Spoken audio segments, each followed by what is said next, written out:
I suppose my sense of how I lead is I'm pretty relaxed, collaborative. I don't feel I have all the answers. I think the power's within the group. So I hope creative, but it's pretty relaxed. To stay motivated, I think it's making sure you're doing something you believe in. Actually, out of all the things, I can give you all the fancy words, and anybody can give fancy words, but actually you've really got to believe that the result that you're aiming for is meaningful, and that's everyone, that it's beyond shareholder value or just making profits. It's something that inspires people. I think is exactly that, make it meaningful and purposeful. Leadership is really a narrative, it's a story of the future. So it's having the story that people want to engage with, that it's meaningful to them. But the other thing as well is make it simple. People follow simple. And the number of times I work with businesses and their business plans are so complex and asking people to change big things. And you say, make them do simple little things, and suddenly things happen.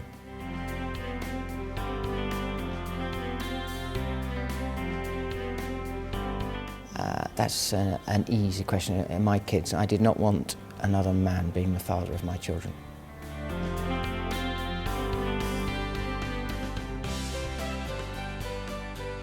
A mix. What I did every morning is when I got up, when I say I got up, I mean there was no bed or there was nothing on the floor, but you're basically lying on the concrete floor. I used to set up, I always used to do press-ups and sit-ups and walk around my cell. And the cell was only 6 foot by 8 foot, so just to get myself moving. And then I used to sit down and for the first half an hour each morning make sure I added to the list of things I could think about, because your escape out of captivity is through your mind, because there's no way you're going to get out of the concrete box. So I just added ideas, so trying to remember school friends' names who I played rugby with. I planned a house in my head and designed it in my head, and that's difficult with that paper. So I added to that list every morning, and so that I could escape the cell through my imagination.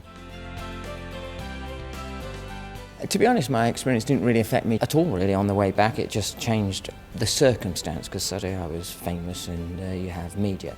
Here you are today, so the Centre of Leadership Performance. What's the worst going to happen? Are you going to beat me up?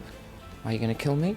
And actually that's how I engage with everything now, and it's made me engage with risk far more in the fact that you say, well, the worst that's happened is my business goes bust. Yeah, that's the worst, it's not going to kill me, and therefore it actually gives you greater confidence to engage with new challenges. I think in dealing with unusual situations you haven't engaged with before, is the thing that stops most people is they don't make a start. It's being bold enough to make that first decision, and that is the key to, I think, great leadership, is actually making a decision when you don't know the answer but going for it anyway. My belief is I think leaders emerge, therefore you're saying, well, what happens when I'm not the leader? Well, I think it's a natural process. Someone else naturally has a better position to lead, therefore I think to be a good leader you be a good follower, so you support in whatever way you can the person who's in the best position. I don't have to lead. What I hope I contribute to a group, actually, I suppose, is energy and certainly new ideas. I'm quite creative, so I'm always coming up with new ideas, and I think hopefully that's what I contribute to a group.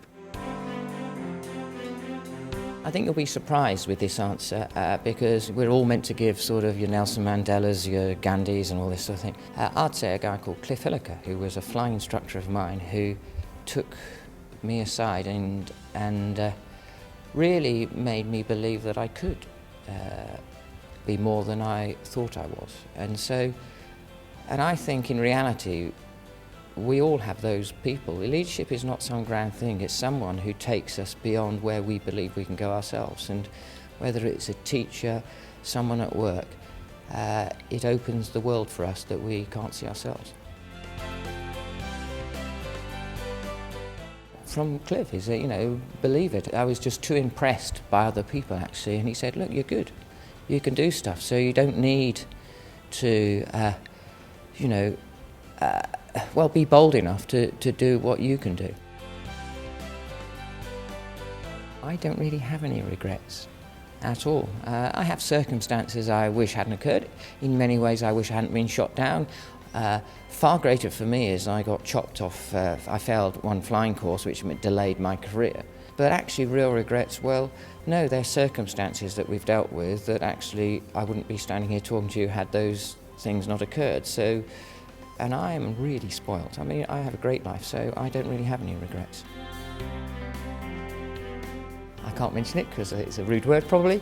Talkative, I hope fun,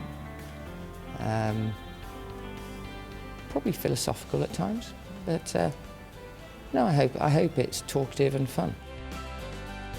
I don't really think about possessions. You know, so I think like everyone, if my house burnt down, what would I save? Well, obviously, make sure all the people I love and the dog. Other than that, you know, they're bits. And actually, interestingly, from my experience, when everything's taken away from you, I mean, right down to I'm naked, I can't even have a cup of water, you suddenly realise what thing that the experience gives, opposite to what most people would imagine, is it makes you realise, you know, if all my, say, position, house, money, pensions, everything taken away from me, right down to being naked and nothing, you just start again. You've got life. So actually, I don't. Life is life. Neither. I think they emerge. Some people are. I don't think a baby is suddenly predicated that they just suddenly have some miraculous talent that puts them beyond all of us. I think some people have personalities that have a greater propensity that they will lead, and then through circumstance, if you've led the school football team, the school rugby team, being a prefect, the more you lead, the more likely you are to lead.